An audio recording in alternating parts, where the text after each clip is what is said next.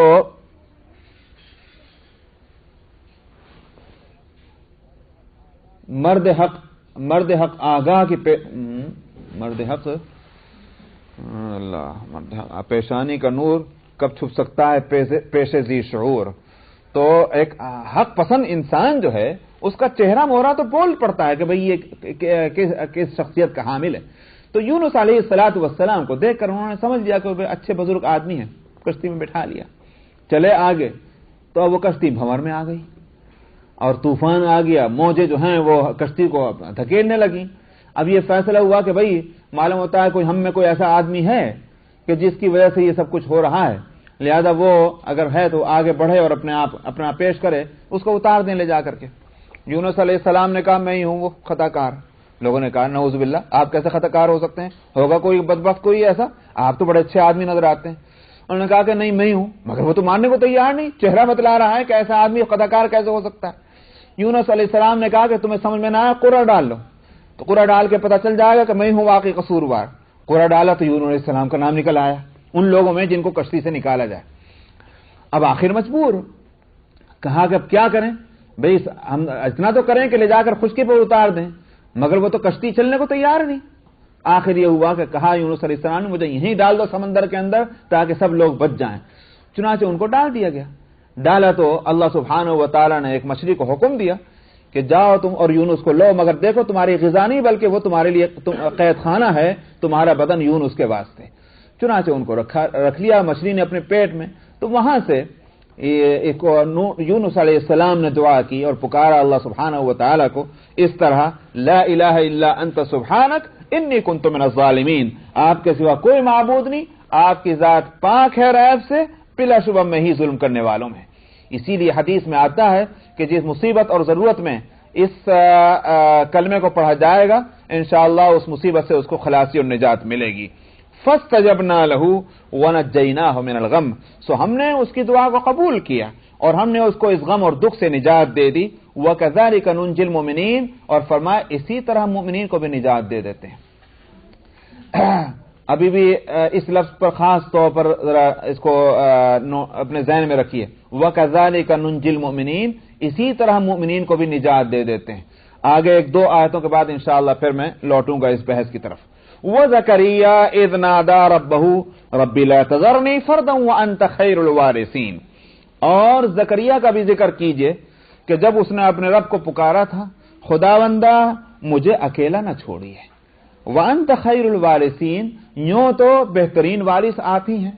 یہ مطلب یہ ہے بے اولادے تھے زکریا علیہ السلام، بڑھاپے میں پہنچ گئے مگر اولاد نہیں۔ قرآن حکیم میں مختلف جگہ اس کا ذکر موجود ہے، خاص طور پر ان کے دل میں تڑپ پیدا ہوئی جب حضرت مریم علیہ السلام کو بے موسم کے پھل کھاتے دیکھا تو وہاں جو سورہ آل عمران میں اس کا ذکر موجود ہے کہ انا لکی ھذا، یہ سب تمہارے پاس کہاں سے آئے ہیں بے موسم کے پھل؟ قالت هو من عند اللہ، انہوں نے کہا کہ اللہ کے پاس سے آئے. ان اللہ یرزق من یشاء بغیر حساب، اللہ جس کو چاہتے ہیں بے حساب رزق دیتے ہیں. ہنالک دعا زکریا ربہ، وہاں سے ان کو احساس ہوا زکریا علیہ السلام کو کہ بے شک اللہ کی قدرت ہے. اگر مریم کو بے موسم کے پھل مل سکتا ہے، کیا مجھے بے موسم کا پھل نہیں مل سکتا؟ اولاد بھی تو ایک پھل ہی ہوتی ہے. ہنالک دعا زکریا ربہ، اس موقع پر زکریا نے اپنے رب کو پکارا تو وہ دعا کی تھی انہوں نے کہ ربی لا تذرنی فردا وانت خیر الوارثین، خداوندا مجھے اکیلا نہ چھوڑیے. اکیلا نہ چھوڑنے کے معنی کیا ہے؟ یعنی مطلب مجھے صاحب اولاد بنائیے. مگر اکیلا چھوڑنے کا لفظ جو آ رہا ہے اس میں یہ خیال ہو سکتا تھا کہ اچھا ہمارا ساتھ کوئی ساتھ ہے ہی نہیں، یہ خیال ہو سکتا تھا. نبی کی نظر کتنی گہری ہے. تو فردن اکیلا نہ چھوڑیے، اسی کے ساتھ یہ احساس ہو سکتا تھا کہ اللہ کی معیت کا خیال نہیں. وانت خیر الوارثین کا یوں تو بہترین وارث آپ ہیں ہی، یعنی سب کچھ ختم ہو جانے کے بعد آپ ہر چیز کے مالک ہیں، آپ سے بڑھ کر کون وارث ہو سکتا ہے؟ مگر پھر بھی مجھے اولاد کی ایک تمنا ہے. فاستجبنا له، ہم نے اس کی دعا کو قبول کیا. ووهبنا له یحییٰ، ہم نے اس کو یحییٰ ہبہ کیا. اور ہبہ کا لفظ خاص طور پر یہاں اسی لیے کہ جبکہ آثار سے امید باقی نہیں رہی تھی، اپنی رحمت خاص سے ہم نے اس کو یہ عطیہ دیا یحییٰ کا، اس لیے فرمایا کہ ہم نے اس کو ہبہ کیا یحییٰ. وَأَصْلَحْنَا لَهُ زَوْجَهُ، حضرت یحییٰ علیہ السلام ان انبیاء میں ہیں کہ جن کے لیے صراحت ہے کہ پیدا ہونے سے پہلے اللہ سبحانہ و تعالیٰ نے ان کا نام بھی بتلا دیا تھا کہ ایک بیٹا ہی پیدا نہیں ہوگا بلکہ اس کا نام بھی ہم بتلا دیتے ہیں کہ اس کا نام یحییٰ ہوگا. وَوَهَبْنَا لَهُ یحییٰ وَأَصْلَحْنَا لَهُ زَوْجَهُ، اور ہم نے اس کے لیے ان کی بیوی کو صلاحیت مند کر دیا تھا. یعنی اس بوڑھی ہونے کے باوجود جو بانجھ ہو چکی تھی کہ جب بچے پیدا ہوا کرتے جب نہیں ہوئی، لیکن اس بڑھاپے کے باوجود ان کو اس کے قابل بنا دیا کہ ان کی اولاد ہو جائے. انہم کانوا یسارعون فی الخیرات ویدعوننا رغبا ورہبا، یہ سب کے سب وہ شخصیتیں تھیں کہ جو ہر نیکی کے کام میں کی طرف لبکا کرتے تھے. یہی وہ خاص بات ہے کہ جس کو قرآن حکیم میں ذالک الفضل الکبیر دوسری جگہ کہا گیا. اس امت کے لیے بھی، اس امت کا وہ طبقہ کہ جن کے اندر یہ وصف پیدا ہو جائے کہ وہ نیکیوں کی طرف لپکتے ہوں، دوڑتے ہوں. وہاں ان کے ہاں یہ مسئلہ نہ ہو کہ جائز ہے کہ یہ مکروہ ہے، مکروہ تنزیہ ہے کہ مکروہ تحریمی ہے، اگر نہیں کریں گے تو کون سا گناہ ہو جائے گا. ان کے ہاں یہ بحث نہیں، بلکہ یہ کہ یہ کام نیکی کا ہے چلو کر ڈالو. تو جن کا یہ مزاج بن جائے ان کے لیے قرآن حکیم میں فرمایا ذالک هو الفضل الکبیر، یہ بہت بڑا فضل ہے جس کو عطا ہو جائے، یہ مزاج جس کا بن جائے. انبیاء علیہ السلام تو مرکز ہدایت ہوتے ہیں، ان کا مزاج تو بنا ہوا ہوتا ہے. یہ فرمایا کہ انہم کانوا یسارعون فی الخیرات، یہ وہ ہیں شخصیتیں تھیں کہ جو نیکی کو کاموں میں لپکا کرتی تھی. ویدعوننا رغبا ورہبا، اور ہر حالت میں، چاہے شوق کی حالت ہو یا خوف کی حالت ہو، ہر حالت میں وہ ہمیں کو پکارا کرتے تھے. یہ نہیں ہے کہ میٹھی بیٹی ہف ہف کڑوی کڑوی تھو تھو، سمجھ میں آیا؟ یہ یوں کہا کرتے ہیں کہ صاحب جو ہے اچھی حالت کے ساتھی تو سبھی بن جاتے ہیں، لیکن جب تنگی آئی تو ساتھ چھوڑ کے بھاگ گئے. اللہ سبحانہ و تعالیٰ کو ہر حالت میں یاد کرنے والے، چاہے مصیبت ہو چاہے راحت ہو، من پسند زندگی گزر رہی ہو یا پریشانیوں کی اور تکلیف کی زندگی گزر رہی ہو، ہر حالت میں اللہ ہی کو پکارنے والے تھے. تو وَكَانُوا لَنَا خَاشِعِينَ، اور اسی کے لیے ان میں جھکاؤ ہوا کرتا تھا، یعنی خشوع اور خضوع اللہ کے واسطے. وَالَّتِي أَحْصَنَتْ فَرْجَهَا، اور ان کا بھی ذکر کیجئے جن کی شرمگاہ کو ہم نے محفوظ کر دیا تھا. کس بات سے محفوظ کر دیا تھا؟ برائیوں سے. فَنَفَخْنَا فِيهَا مِن رُوحِنَا، سو ہم نے ان میں اپنی روح کو پھونکا.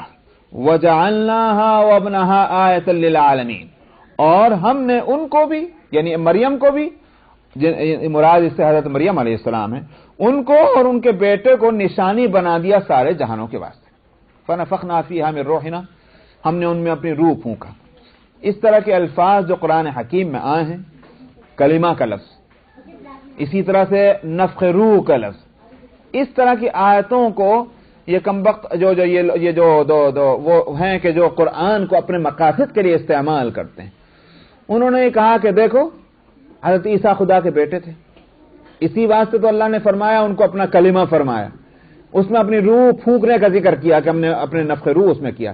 اس لیے یہ اللہ کے خاص یوں کہیے کہ اور انبیاء کی طرح نہیں ہے، بلکہ یہ خدا کے خاص ان کے بیٹے ہیں، یہ خدائی میں شریک ہیں.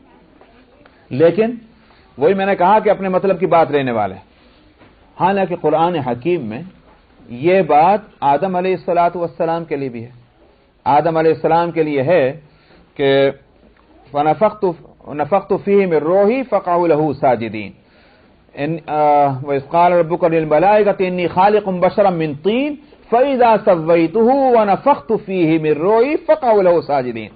اور اس وقت کا ذکر کیجئے جب اللہ نے فرشتوں سے کہا کہ میں ایک انسان بنانے والا ہوں مٹی سے، جب میں اس کو برابر کر دوں یعنی تیار کر دوں اس کو اور اس میں اپنی روح پھونک دوں، وَنَفَخْتُ فِيهِ مِن رُّوحِي، تو تم سب کے سب اس کے لیے سجدہ کرنا. تو ظاہر ہے کہ یہاں نفخ روح کے اگر وہ معنی ہیں کہ جو معنی وہ عیسیٰ علیہ السلام کے لیے لینا چاہتے ہیں، تو پھر کہو کہ آدم بھی ابن اللہ تھے، لیکن اس کو کوئی نہیں کہتا کہ آدم ابن اللہ تھے. تو جن الفاظ سے مدد لے کر کے حضرت عیسیٰ علیہ السلام کو ابن اللہ کہنا چاہتے ہیں، وہ الفاظ تو آدم علیہ السلام کے لیے بھی ہیں. تو اصل بات یہ ہے کہ چونکہ عام جو طریقہ ہے کسی کے پیدا ہونے کا، کسی انسان کے پیدا ہونے کا، اس طریقے سے مختلف عیسیٰ علیہ السلام کی پیدائش ہوئی تھی، اس لیے اس کو اللہ سبحانہ و تعالی نے ان کو کلمہ فرمایا، ان کے لیے اپنی روح کو پھونکنا. یعنی یہ مطلب یہ کہ ہماری قدرت خاص سے پیدا ہوئے ہیں. دنیا میں دو چیزیں ہیں، ایک ہے عادت اللہ اور ایک ہے قدرت اللہ. اللہ کی عادت اور ایک ہے اللہ کی قدرت. ساری دنیا میں جو نظام چل رہا ہے یہ اللہ نے ایک عادت بنا لی، اس کے مطابق چل رہا ہے وہ بھی اللہ ہی کا کام، مگر ایک عادت کے مطابق ہوتا ہے تو لوگوں کی نظر اسباب کی طرف جاتی ہے، اللہ کی طرف نہیں جاتی. لیکن قدرت اللہ سے عادات کے برخلاف جب اللہ کی قدرت سے کوئی کام ہو تو اس کو اللہ تعالیٰ فرماتے ہیں کہ دیکھو یہ ہمارے خاص قدرت سے یہ چیز ہوئی ہے. تو اس کے لیے یہاں کہیں کہا جاتا ہے کلمۃ اللہ اور کہیں نہیں ہے کہ روح اللہ کے الفاظ آئے ہیں. تو اس سے مراد یہ کہ ہماری قدرت خاص سے یہ ہوا. اسی لیے فرمایا کہ ہم نے مریم کو اور ان کے بیٹے کو سارے جہانوں کے لیے نشانی بنا دیا. کس بات کی نشانی؟ یعنی اللہ کی خاص قدرت کی نشانی کہ اللہ مسبب الاسباب ہیں، اسباب کے پابند نہیں ہیں. بس یہاں تک رکھیے، اس لیے کہ جو باتیں اب تک میں نے کہا تھا کہ انشاءاللہ آگے بتلاؤں گا، وقت نہیں اور یاد رہا تو خدا نے چاہا آئندہ ہفتے.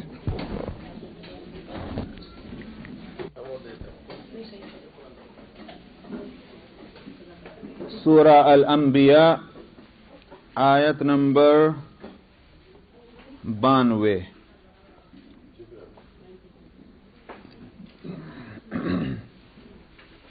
اعوذ باللہ من الشیطان الرجیم، بسم اللہ الرحمن الرحیم. ان هذه امتكم امة واحدة وانا ربكم فاعبدون. وتقطعوا امرهم بينهم كل الينا راجعون. فمن يعمل من الصالحات وهو مؤمن فلا كفران لسعيه وإنا له كاتبون. وحرام على قرية أهلكناها أنهم لا يرجعون. حتى إذا فتحت يأجوج ومأجوج وهم من كل حدب ينسلون. واقترب الوعد الحق فإذا هي شاخصة أبصار الذين كفروا